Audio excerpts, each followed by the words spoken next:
निगमबोध घाट पर कब आपने सुना कि किसी पूर्व प्रधानमंत्री की अंत्येष्टि हुई है? हम कम बोले क्योंकि ऐसा मौका नहीं था। इंतजार हम भी कर रहे थे कि देखिए सवाल तो पूछेंगे हम।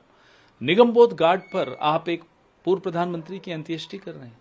आपके पास राहुल जी और प्रियंका जी ने यहां तक कहा कि आप शक्ति स्थल से कोई हिस्सा लेना चाहे ले लीजिए, लेकिन उनको ऐसी जगह उनकी अंत्येष्टि होनी चाहिए जहां स्मारक बन सके उनका। नहीं, माने ही नहीं। उसके बाद जो बदइंतजामी थी वो आप सबने देखी। न आपकी एजेंसी अंदर अलाउड थी, सिर्फ दूरदर्शन अलाउड था अंदर, और दूरदर्शन कवरेज प्रधानमंत्री और मंत्रियों पे दे रहा था। अरे साहब, जिनकी अंत्येष्टि है उनके परिवार पर आपका फोकस नहीं है। हर जगह क्या प्रधानमंत्री को ही आगे लाना है? किसी और की अंत्येष्टि हो, कांग्रेस पार्टी के नहीं, वो पूरे देश के एक सपूत की अंत्येष्टि हो रही है, प्रधानमंत्री पर फोकस किए जा रहा है दूरदर्शन। और मनमोहन सिंह जी के परिवार के लिए फ्रंट रो में 3 कुर्सियां, उनकी 3 बेटियां हैं, उनकी पत्नी है, उन बेटियों के परिवार हैं। कांग्रेस के नेताओं ने संघर्ष करके, जद्दोजहद करके और कुर्सियां लगवाई फ्रंट रो में। जो उनके ग्रैंड चिल्ड्रन थे, दोहित्रे थे, जिनको भाग लेना था अंत्येष्टि की पूरी क्रिया में, उनको ढूंढना पड़ रहा है क्योंकि इतनी बदइंतजामी। अमित शाह गृह मंत्री का जब मोटर कारों का कॉन्वॉय आया तो पूरी फ्यूनरल प्रोसेशन को डिसरप्ट कर दिया। इनके अपने मनमोहन सिंह जी के परिवार के सदस्यों की गाड़ियां अफरा तफरी में इधर उधर हो गई, फिर उनको ढूंढ के अंदर लाना पड़ा। डिप्लोमैट्स, राजदूत बहुत आए, उनको आपने कहीं पीछे बैठा दिया। फोकस सिर्फ और सिर्फ प्रधानमंत्री के चेहरे पर। ये कोई पूर्व प्रधानमंत्री को इस तरह का सम्मान देंगे आप, जिन्होंने 10 साल में और उससे पहले भी वित्त मंत्री की हैसियत से इस देश की अर्थव्यवस्था की कायाकल्प कर दी? उस व्यक्ति को आप इस तरह से अपमानित करेंगे? बहुत ही बदइंतजामी थी। जब राष्ट्रीय ध्वज मनमोहन सिंह जी की विधवा को सौंपने की प्रक्रिया चल रही थी, प्रधानमंत्री बैठे हैं वहां, खड़े नहीं होना क्यों? ये मैं तो अभी कई उदाहरण आपको दे रहा हूं, लेकिन इससे कहीं ज्यादा और आपको लोग उदाहरण बताएंगे कि किस तरह की बदइंतजामी थी। सर, लेकिन सरकार ने, पूरा डिफेंस मिनिस्ट्री ने बाकायदा इसके लिए इन्विटेशन तक दिए थे। वो तो प्रोटोकॉल है साहब, वो कोई एहसान तो चढ़ाया नहीं उन्होंने, प्रोटोकॉल है। कोई भी पूर्व प्रधानमंत्री की मृत्यु होगी तो ये सब करना ही होता है हर सरकार को, इसमें क्या एहसान चढ़ा दिया?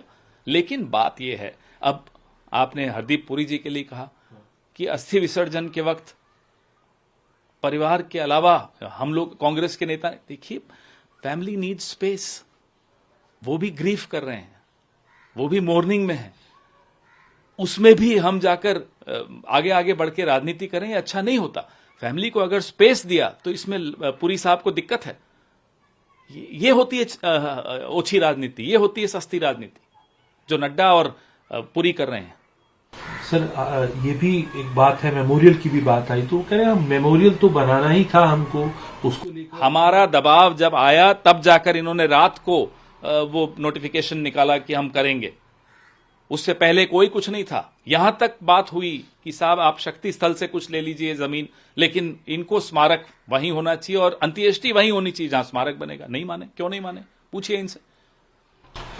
So how do you see yesterday the former PM of our country, Manmohan Singh, was cremated and the whole nation mourned on into that.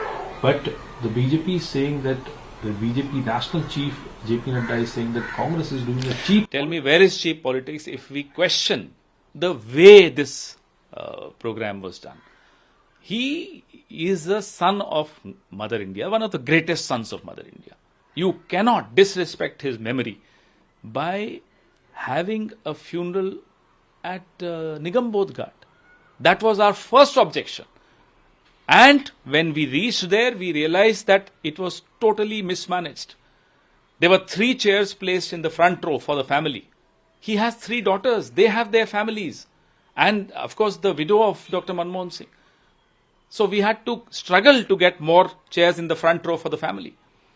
When the funeral process began, the cremation process began, we had to look for his grandchildren because they were behind.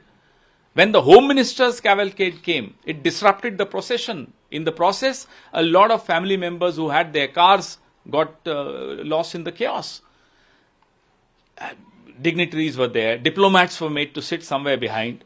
the focus was of the Doordarshan, because Doordarshan was the only media allowed inside, and the focus was on the Prime Minister and some of his ministers.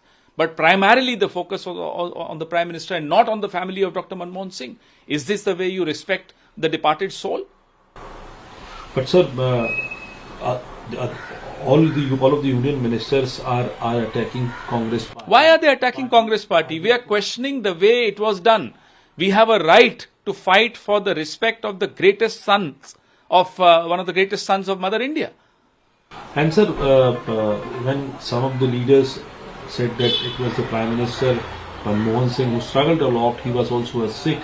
So now the Hardeep Puri is saying that during the Asthi Visarjan, nobody... Is he out of his mind? You have to give space to the mourning family. Or he wants to play his dirty politics there also? What nonsense is this? The family is grieving, and of course it's a public family. They need to be given space to grieve and mourn and be together with each other. Why should he ask us to politicize that event? I don't expect this of an educated man who was a diplomat in the past. I'm sorry and I'm shocked at the way Mr. Puri has responded. My last question is to you about the memorial issue. The BJP leaders are saying one day or the other we were ready to make the... Why did they wait for us to raise the issue?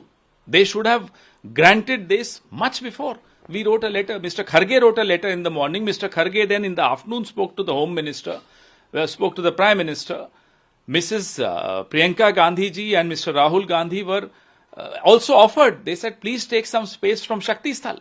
But for God's sake, have the funeral at the same spot where the memorial will be erected. But no, the government did not agree.